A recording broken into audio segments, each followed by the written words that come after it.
ఇక ఏలూరు జాతీయ రహదారి పక్కనే ఉన్న రామచంద్ర ఇంజనీరింగ్ కాలేజీలో భారీ దోపిడీ జరిగింది.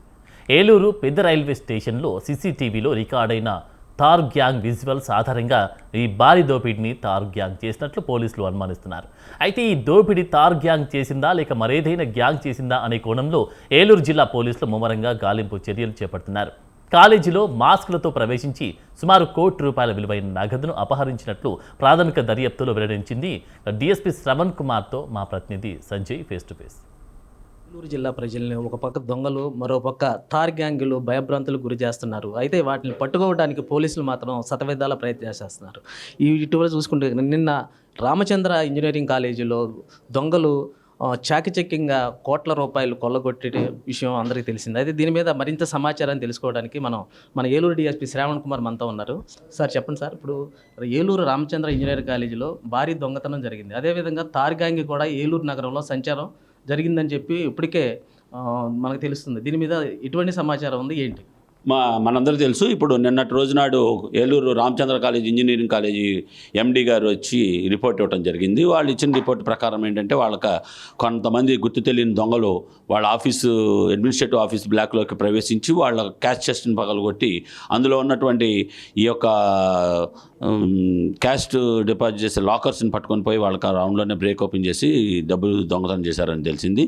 దాని మీద మేము అంతా కూడా క్లూస్ టీము అన్ని టీమ్స్ కూడా ఇచ్చేసాము. దీంతోపాటు ఒక 4 టీమ్స్ని ఫామ్ చేయడం జరిగింది. మొత్తం కూడా దీని మీద వర్కౌట్ చేస్తున్నాము. ఇంకా అదేవిధంగా మేము ముఖ్యంగా ఇంపార్టెంట్ ఏంటంటే ఈ తార్ గ్యాంగ్ అనేది ఐడెంటిఫై అయ్యారు. మన ఏలూరులో దిగటం అవన్నీ జరిగింది. దాన్ని దృష్టిలో పెట్టుకొని మేము అందరం కూడా పబ్లిక్ని అందరూ కూడా వివిధ వేదికల ద్వారా అలర్ట్ చేయడంతో పాటు మనందరూ కూడా రిక్వెస్ట్ చేస్తున్నాం ఏంటంటే అనుమానంగా ఉన్న ప్రతి ఒక్కరిని కూడా మీరు ఇచ్చేయాలి. ముఖ్యంగా ఈ ఆటో డ్రైవర్లు అలానే పెద్ద పెద్ద వాళ్ళందరూ కూడా మాకు మీరు ఇచ్చేయటం అనేది చాలా ఇంపార్టెంట్. కాబట్టి దయచేసి మాకు ఈ రకమైనటువంటి కోఆపరేట్ చేస్తే మేము వెంటనే దీన్ని సాల్వ్ చేయగలుగుతామని నమ్మకం ఉంది. తార్ గ్యాంగ్ని కూడా ఎక్కడికక్కడ అంటే ముఖ్యంగా మనం లాడ్జెస్ చెక్ చేయటం, హైడౌట్ ప్లేసెస్ ఉంటాయి మనకు తెలుసు. ముఖ్యంగా కొంత ఎవరు కూడా ప్రజలు తిరగని ఏరియాలోకి వెళ్ళి ఉండటం, వాళ్ళు కొంత ఈ ఏటుగట్లు పక్కన ఉంటాం. గతంలో కూడా మనం మీ అందరికీ తెలుసు మన ఏలూరు జిల్లాలో గోల్డ్ దొంగతనం ఢిల్లీ గ్యాంగ్ వచ్చి చేయడంతో కూడా అప్పుడు కూడా ట్రేస్ చేసాం. ఆ విధంగా కూడా ఎలా ఉన్నారో అప్పుడు ఉన్నటువంటి సమాచారాన్ని కూడా క్రోడీకరించుకోవడంతో పాటు వివిధ రకాలుగా ఉన్నటువంటి క్రోడీకరించుకొని మేము దాని ప్రకారం యాక్షన్ తీసుకోవడం స్టార్ట్ చేస్తాం. అది చూసుకుంటే కనుక ఇటువంటి దొంగతనాలు బత్తుల ప్రభాకర్ అనే ఒక క్రిమినల్ ఇలాంటి నేరాలు పాల్పడతారంటున్నారు. అతని మీద కూడా ఏమన్నా నిఘా పెట్టారా? లేదనుకుంటే కనుక ఈ కాలేజీ విషయంలో చూసుకుంటే కనుక దగ్గర ఎంతోమంది సెక్యూరిటీ ఉంటారు. ఎంత శబ్దం వస్తున్నా సరే ఆ సెక్యూరిటీ ఏం చేస్తున్నారు అంటే వాళ్ళ మీద కూడా ఏమైనా అనుమానాలు ఉన్నాయా, లేకపోతే ఎవరి మీద మీరు ఎక్కువగా అనుమానిస్తున్నారు? అదే అండి, ఇప్పుడు అన్ని కోణాల్లో కూడా దర్యాప్తు చేస్తున్నాడు. ఏంటంటే ఒక యాంగిల్లో మనం చేయడానికి ఇదేమి ఇది కాదండి, ఆషామాషి వ్యవహారం కాదు. సో కాలేజీ వైపు నుంచి ఉన్నటువంటి ఫ్లాస్ ఉన్నాయి అన్నీ కూడా ఐడెంటిఫై చేస్తున్నాము. దాని ప్రకారం మనం ఏదైతే కాలేజీ వాళ్ళ సెక్యూరిటీ ఏం చేస్తున్నారు, తర్వాత ఇంటర్నల్గా కాలేజీలు ఎవరన్నా హెల్ప్ చేశారా అనే కోణంలోనూ దర్యాప్తు చేస్తున్నాం. అదేవిధంగా ఇప్పుడు అదర్ సైడ్ నుంచి వచ్చినాయి కానీ వాళ్ళ సీసీ ఫుటేజెస్ కానీ ఇవన్నీ కూడా ఏ రకంగా అయితే వర్కౌట్ చేయాలనేది ఇప్పుడు ప్లాన్ చేస్తున్నాం.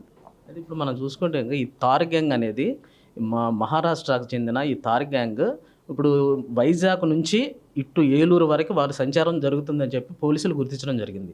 అయితే ఇప్పుడు ఈ గ్యాంగ్ ఎక్కడెక్కడ తిరుగుతున్నారు? అంటే వాళ్ళు ముగ్గురు ఉన్నారా, లేకపోతే ఎంతమంది ఉన్నారు? అంటే గ్యాంగ్ మనకు కనపడటం ఇక్కడ ముగ్గురు కనిపించారండి. దాన్ని మరి ఇంకా ఎంతమంది ఉన్నారనే దాని మీద కూడా ఐడెంటిఫై చేస్తున్నాం. మాకైతే తెలిసిన మటుకైతే మోర్ దెన్ 3 అనే ఉన్నారని తెలుస్తుంది. ఇంకా చూస్తున్నామండి, అన్ని సీసీ ఫుటేజ్లు పరిశీలించి ఎంతమంది ఉన్నారో ఐడెంటిఫై చేస్తామని ట్రై చేస్తున్నాం. మీరు ఇప్పుడు చూసుకుంటే కనుక ఈ రామచంద్ర కాలేజీ విషయంకి వస్తే కనుక ఆల్రెడీ సీసీ ఫుటేజ్లో కొంతమందిని గుర్తించారని చెప్పారు. వాళ్ళు ఏమైనా ఐడెంటిఫై చేశారా ఏంటి? ఐడెంటిఫై అవ్వలేదండి, ఎందుకంటే వాళ్ళందరూ కూడా పూర్తిగా మాస్కులు వేసుకొని ఉన్నారు. కంప్లీట్గా ఏదంటే మన మంకీ క్యాప్స్లా పెట్టుకొని ఓన్లీ కళ్ళు కనపడేటట్టుగానే పెట్టుకున్నారు. So we'll try to identify them. దానికోసం అన్ని ప్రయత్నాలు చేస్తున్నాం. ఆ సీసీ ఫుటేజెస్ కూడా కొంత ఇదిగా ఉన్నాయి. దాన్ని అన్నిటిని కూడా కొంత మళ్ళీ టెక్నికల్గా ఎవాల్యుయేట్ చేసుకోవాల్సి ఉంది కాబట్టి చేసుకుంటాం. అదే ఈ రామచంద్ర కాలేజీ ఇష్యూని చూసుకుంటే కనుక దీని మీద ఎంతమందిని అంటే ఎన్ని బృందాలు ఏర్పాటు చేశారు? ఇప్పటికే ఎటువంటి సమాచారం మీకు తెలిసింది?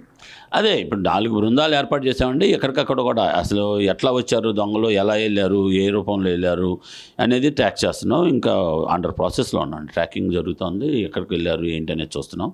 అయితే రామచంద్ర కాలేజీలోకి మాత్రం 6 లాన్కి వచ్చినట్టుగా మనకి సీసీ ఫుటేజ్లో కనపడ్డారు.